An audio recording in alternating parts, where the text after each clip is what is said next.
La réunion des ministres des Affaires étrangères de l'Union européenne est prévue lundi, le 24 février, ici même. Ils devraient valider ce 16e train de sanctions. Les États-Unis d'Amérique et la Russie rétabliront des relations diplomatiques en commençant par l'envoi des ambassadeurs respectifs dans les deux pays. Les États-Unis pourraient agir très rapidement en levant progressivement les sanctions imposées à la Russie. Les Européens qui ne comprennent pas que la phase de la guerre est rentrée dans la phase où on doit négocier. Et comme ils continuent, ils seront les dindons de la farce. Bonjour mesdames et messieurs, bienvenue sur ma chaîne. Alors pour cette vidéo, nous allons suivre une séquence Europe 1 où il y a Vincent Herweg et Pascal Praud qui vont parler d'une séquence ukrainienne, de la possibilité ou pas de la France d'envoyer des troupes. Commentez, likez, partagez pour me soutenir et soutenir la chaîne. C'est parti pour la vidéo. Emmanuel Macron souhaite une paix solide et durable dans la région. Mais sur la question des renforts militaires, la France ne s'apprête pas à envoyer des troupes, mais réfléchit aux garanties de sécurité. Pas question d'être une force belligérante. Bah oui. Bah maintenant que les États-Unis ont déjà dit que si les troupes vont là-bas, ça ne sera ni sous le parapluie de l'OTAN, ni sous le parapluie de l'article 5. Instead, any security guarantee must be backed by capable European and non-European troops. Et en plus, c'est dit, il n'y aura pas de troupes de l'OTAN pour garantir la sécurité. Ce sera des troupes européennes et non européennes. Donc, l'OTAN, on n'est pas là-dedans. C'est en Europe, c'est vous les Européens qui allez vous-même mettre vos troupes et d'autres personnes. If these troops are deployed as peacekeepers to Ukraine at any point, they should be deployed as part of a non-NATO mission, and they should not be covered under Article 5. Et en plus de ça, les troupes qui seront déployées ne seront pas protégées par l'article 5 du traité atlantique. Donc ça veut dire que si jamais ça part en sucette et qu'ils se prennent une balle, l'OTAN ne va pas rentrer dans l'embrouille. Cette semaine, l'Amérique a mis une grosse claque à l'Europe. Elle a réveillé l'Europe. Je pense que tous les soumis, tous les young leaders là, les Davos et tout ça là, ils doivent se couper les veines. Et qu'ils devront compter sur eux-mêmes si jamais ça tourne mal.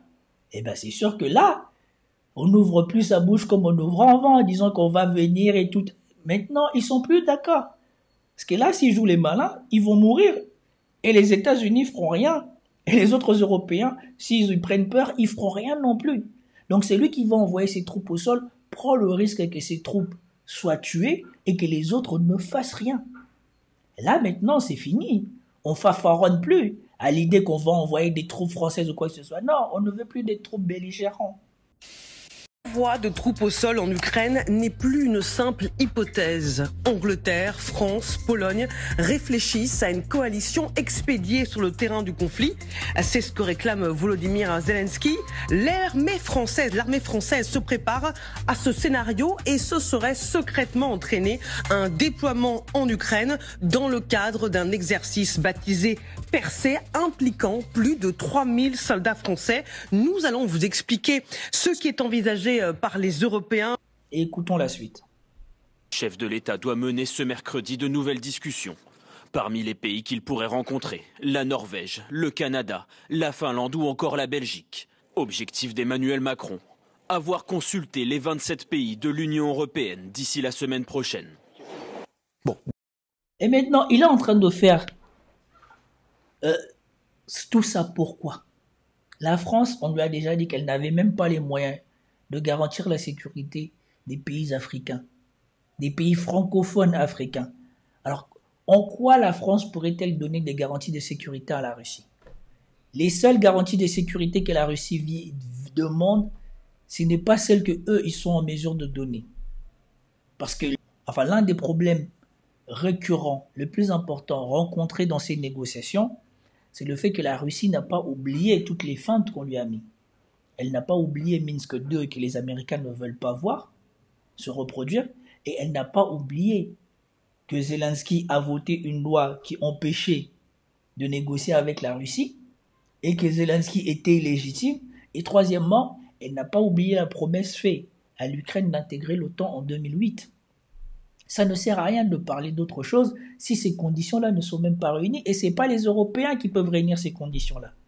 Donc, à quoi bon faire du bruit ? Les responsables américains et russes ont tenu plus de 4 heures de discussion à Riyad mardi, les premières entre eux concernant la fin de la guerre en Ukraine, tandis que Kiev et ses alliés européens suivaient anxieusement les développements à distance. Et Moscou a présenté une nouvelle demande significative. La porte-parole du ministère des Affaires étrangères, Maria Zakharova, a déclaré aux journalistes à Moscou qu'il n'était pas suffisant que l'OTAN n'accepte pas l'Ukraine comme membre. Elle a déclaré que l'Alliance devait aller plus loin en niant une promesse faite lors d'un sommet à Bucarest en 2008, selon laquelle Kiev rejoindrait à une date future non précisée. Sinon, ce problème continuera à empoisonner l'atmosphère sur le continent européen, a-t-elle déclaré. Décryptage. Vous avez 2 photos absolument fascinantes, on peut les opposer. Vous avez d'un côté cette table ronde avec tous les participants européens, les réjouis, qui ne sont d'accord sur rien, qui se quittent sans avoir décidé de rien, mais qui sont contents de faire un exercice de com pour montrer qu'ils ont ainsi répondu aux défis que leur avaient lancés les Américains. Et puis de l'autre côté, vous avez à Riyad. Voilà. C'est devenu ça, la politique européenne, et particulièrement la politique de Macron. Même sa diplomatie, c'est de la diplomatie de com.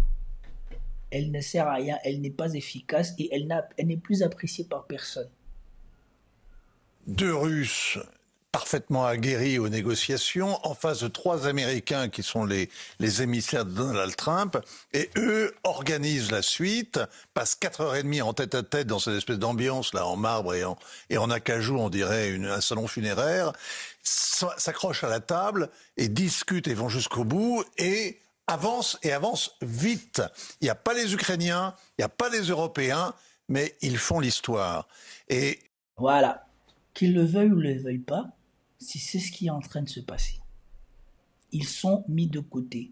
Et Zelensky lui-même est fâché. Et Zelensky lui-même est fâché d'être mis à l'écart. Comme je vous avais dit, on va le consulter après. Et je vous avais déjà dit que lui, il va venir pour qu'on lui dise comment ça va se passer. Il n'aura pas son mot à dire. Parce que son sort personnel dépend de l'aboutissement de ce que les États-Unis sont en train de mettre en œuvre. Il sait que lui et son entourage, à cause de l'argent qu'ils ont détourné, sont dans les mains des Américains.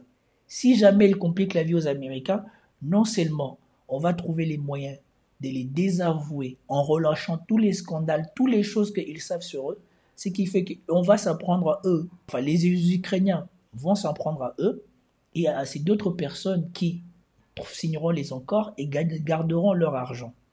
C'est comme ça que la plupart des gens subissent le chantage, surtout les gens corrompus, les gens qui prennent de l'argent. Une fois qu'on a identifié ce que tu as fait avec l'argent, où tu as mis l'argent, t'es cuit. Si tu fais pas ce qu'on dit, on te balance à la population et eux, ils vont bien s'occuper de toi. Dites-vous déjà que si ils ont été capables de faire en sorte que Kadhafi et Saddam Hussein soient liquidés par leur propre population, avec ce que Zelensky a fait en Ukraine, pensez-vous qu'ils ont besoin de se fouler, de se donner beaucoup de mal pour que Zelensky se fasse renverser par sa propre population? Nous, on regarde ça à la jumelle, de très loin, en faisant semblant d'être associés à l'histoire qui avance. C'est ce que je disais tout à l'heure. Vous m'avez repris, vous dites... Voilà. Je dis que l'Europe n'était rien, vous m'avez dit non, c'est plus nuancé. Donc, oui, quand vous dites l'Europe est concernée. Mais en revanche, ce que vous avez dit, ce que je retiens de ce que vous avez dit, qui est le fond du problème, c'est que... L'Europe est concernée parce que c'est l'Europe qui va payer. Voilà, en gros, ce qui est dit. L'Europe est concernée parce que c'est l'Europe qui va payer. Et l'Europe va payer cher.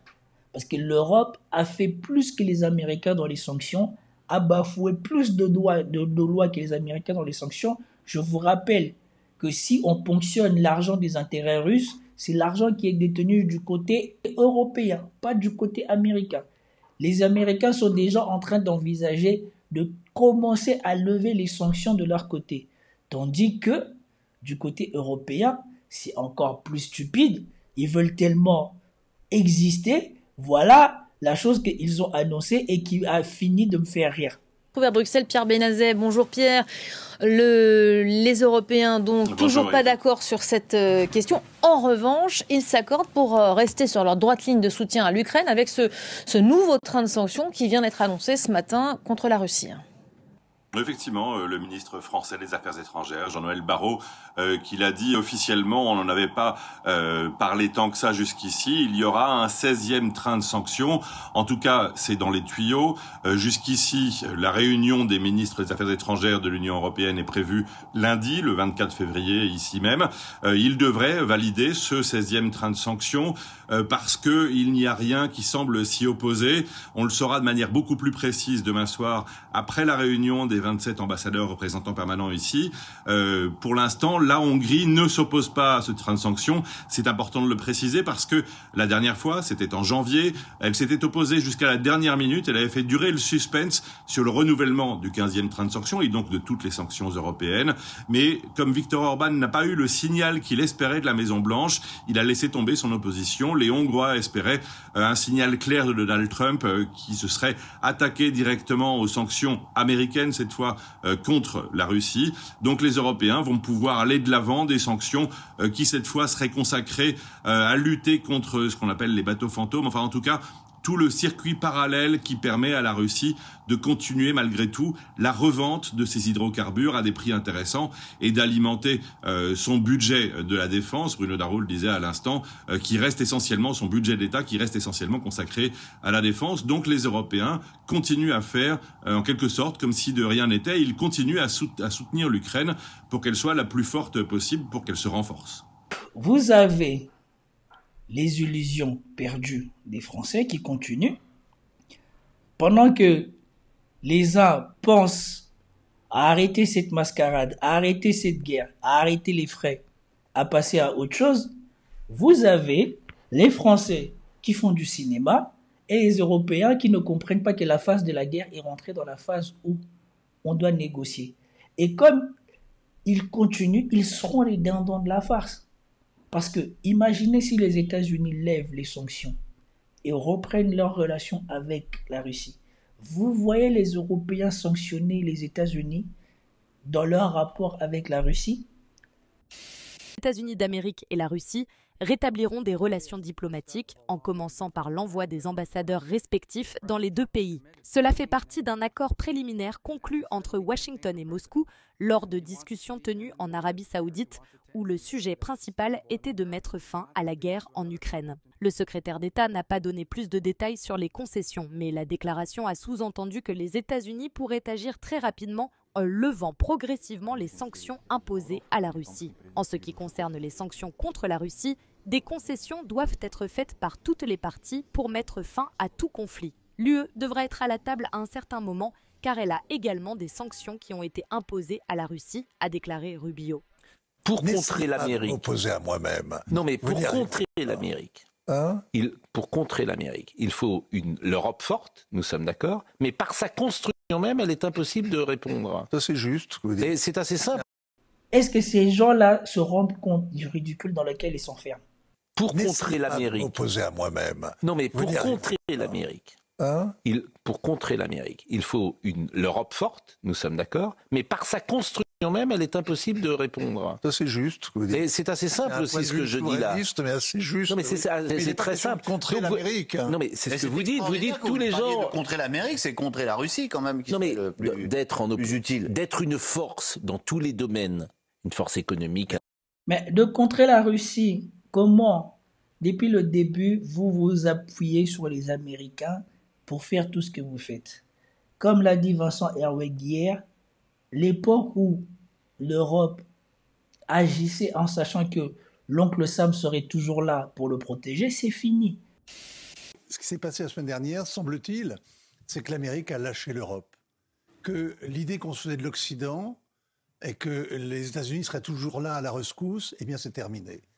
Donc comment est-ce que tu veux maintenant, sans quoi que ce soit, aller te frotter à la Russie?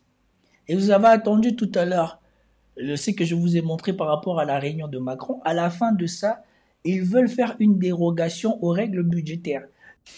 Après cette réunion, eh bien, le chancelier allemand Olaf Scholz, depuis son ambassade ici à Paris, a prononcé des mots forts, prêt à déroger à la rigueur budgétaire en déclarant que les Européens doivent dépenser davantage pour leur défense, pour la défense de l'Europe, la souveraineté ukrainienne, mais il exclut l'envoi de troupes en Ukraine. Olaf Scholz qui dit aussi qu'il ne doit pas y avoir de division entre Européens et Américains et que Américains et Européens doivent agir ensemble pour la sécurité collective. Ça veut dire qu'ils n'ont même pas l'argent pour les choses qu'ils veulent faire. Ils veulent s'équiper en armée, créer une armée au moment où la guerre est en train de se finir. Au moment où on a le moins besoin de ça, ils vont maintenant investir dans le vide. Et si les choses devaient se passer comme ça se passe, et que la Russie devait prendre son temps pour récupérer de cette guerre, ils vont investir tout cet argent pour en faire quoi? Pour faire des nouveaux problèmes budgétaires à leur population. Parce qu'ils vont avoir tout cet équipement militaire, mais ça sera pour intervenir où? Chez qui? Comment? À moins que tout cela serve à leurs ambitions en Afrique, comme avait dit l'autre général. Parce que clairement, même s'ils s'équipent, ils ne vont jamais aller se frotter à la Russie. Après avoir vu ce que la Russie a fait en Ukraine, leurs soldats ne vont jamais aller se frotter à la Russie. Intellectuel, culturel, d'État. En soi, en théorie, il faudrait une Europe forte, unie. Mais quand vous dites tous ces gens autour de la table n'ont aucun point commun, vous avez donc l'Europe, c'est à la fois la solution et le problème. Alors il y a un... Mais il faut être ambitieux. L'Europe, c'est à la fois la solution et le problème. En quoi l'Europe, c'est à la fois la solution et le problème? Le moteur de l'Europe est en panne et sera sans doute en panne si jamais elle continue dans la droite ligne idéologique des Européens actuels. Ce qui fait la puissance, c'est l'argent et l'armée. L'Europe n'a plus d'argent, n'a plus d'armée. Son champion, l'Allemagne, est en train de crever, sauf si elle rebroche les relations avec qui? Avec la Russie. Donc, à quel moment l'Europe sera la solution? Mais en plus, l'Europe sera la solution à quel problème? Pour contrer quoi? Le monde n'est plus unipolaire, le monde est multipolaire. Et on a des pays continents ou des pays nations qui sont en train d'émerger. Les États-Unis sont un pays continent. La Russie est presque un pays continent. La Chine, par sa population, est un pays continent. En quoi l'Europe serait un problème de qui? Sur tous les points, ces pays-là sont en avance sur l'Europe. Les États-Unis sont économiquement plus avancés et technologiquement plus avancés que l'Europe. La Chine, idem. La Russie est en train de prendre le chemin parce que militairement, maintenant, ils sont plus avancés que l'Europe. Et en parité d'achat, la Russie est autant, voire devant l'Europe maintenant. Donc, en quoi ce serait la solution? Quand vous écoutez ces gens sur les plateaux de télé, il y a certes un niveau intéressant dans leurs échanges, mais c'est très loin d'être suffisamment étayé pour que vous puissiez avoir la réelle information utile pour comprendre les enjeux sous-jacents à ce qui se passe. Ce qu'on est en train de vivre, c'est ce qu'on a vu ici depuis longtemps, c'est ce que des gens comme moi, ou beaucoup qui ont analysé ces choses, ou beaucoup qui se sont intéressés à ces choses ont déjà dit. L'Occident est en train de tomber. Et ce qu'on avait dit, c'est que les États-Unis vont s'assurer d'être le plus fort de l'Occident qui tombe. Et c'est exactement ce qui est en train d'arriver. Trump a coupé la corde qu'il aurait lié aux Européens qui sont en train de couler pour maintenant devenir le champion restant de l'Occident. Imaginez-vous si Trump, avec les États-Unis, lève les sanctions. Pensez-vous que vraiment, à l'Europe toute seule, elle peut sanctionner qui que ce soit? Et c'est exactement ce que Trump veut. Trump veut que les États-Unis restent puissants le plus longtemps possible. Et cela ne peut se faire qu'aux dépens de deux pôles, l'Europe et l'Afrique, malheureusement pour nous. Parce que comme vous avez vu, malgré tout ce que fait Trump, pour l'instant, on ne l'a pas dit, on ne l'a pas entendu dire un mot par rapport au conflit qu'il y a en Afrique, par rapport au Congo, par rapport à l'est du Congo. Pas un mot pour le moment. Ce sont les réalités de la géopolitique. Il n'y a pas de sentiment que des intérêts. L'intérêt des États-Unis face à un Occident qui est en train de sombrer, c'est d'être le dernier de l'Occident à sombrer ou même d'être le premier de l'Occident à s'en sortir. Voilà. C'était tout pour cette séquence. Je pense en avoir assez fait ou assez dit pour cette vidéo. Donc, commentez, likez, partagez et je vous dis à plus tard. Peace out.